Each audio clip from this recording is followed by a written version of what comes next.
Assalamualaikum warahmatullahi wabarakatuh. Sobahul khair. Kaifa halukum fi hadzal yaum? Atamanna annakum fi sihah wal afiyah. Amin. Pada kesempatan kali ini kita akan belajar tentang jumlah ismiyah dan jumlah fi'liyah. Jumlah ismiyah yaitu kalimat yang susunannya dimulai dengan isim atau kata benda. Susunan jumlah ismiyah sendiri terdiri dari mubtada, kemudian khobar, dan yang terakhir maf'ul bih. Mubtada itu adalah kata di awal kalimat. Jadi kalau ada kalimat ismiyah atau jumlah ismiyah, nah kata yang paling depan itu dinamakan mubtada.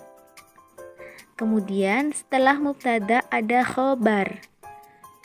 Khobar ini letaknya di belakangnya mubtada.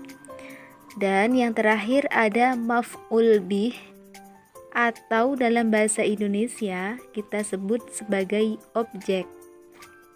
Contoh jumlah ismiyah. Yang pertama di sini ada nahnu na'kulu arruza. Nahnu ini kan berada di awal kalimat. Jadi nahnu berkedudukan sebagai mubtada, kata yang berada di awal. Kemudian na'kulu berkedudukan menjadi khobar, karena na'kulu terletak sesudah mubtada. Lalu yang terakhir ada arruza. Arruza di sini berfungsi sebagai objek atau maf'ul bih. Contoh yang kedua, Ali yunadziful baita. Ali karena di awal kalimat maka disebut sebagai mubtada. Lalu setelah mubtada ada khobar. Yunadzifu berkedudukan sebagai khobar.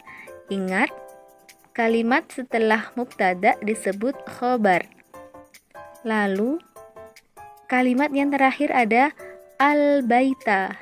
Ini berfungsi sebagai maf'ul bih atau objek.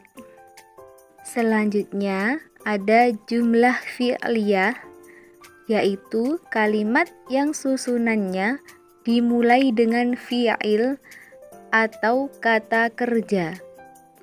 Kalau tadi yang pertama jumlah ismiyah diawali kata benda, sekarang jumlah fi'liyah diawali dengan kata kerja. Ingat, fi'liyah berarti fi'il, kata kerja. Susunan jumlah fi'liyah itu terdiri dari fi'il ditambah fa'il, kemudian ditambah maf'ul bih. Fi'il itu kata kerja, fa'il pelaku berarti seseorang yang sedang mengerjakan, kemudian maf'ul bih itu objek yang dikerjakan. Contoh jumlah fi'liyah. Yashrobu Zaidun al-qahwata. Yashrobu berkedudukan sebagai fi'il, kemudian Zaid sebagai fa'il atau pelakunya, al-qahwata berkedudukan sebagai maf'ul bih atau objek. Nah, kalau diterjemahkan berarti yashrobu minum. Siapa yang minum? Zaid. Berarti Zaid kan pelakunya. Kemudian apa yang diminum oleh Zaid? Al-qahwata, kopi.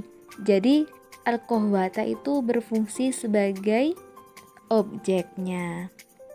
Kemudian contoh yang kedua, tatbahu zahro at-ta'ama.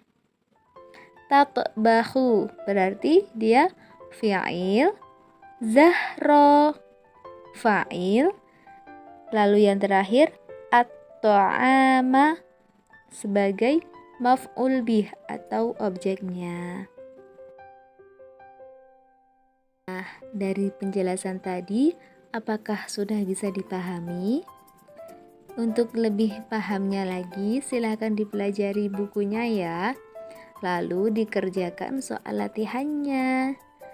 Syukron ala husni ihtimamikum. Assalamualaikum warahmatullahi wabarakatuh.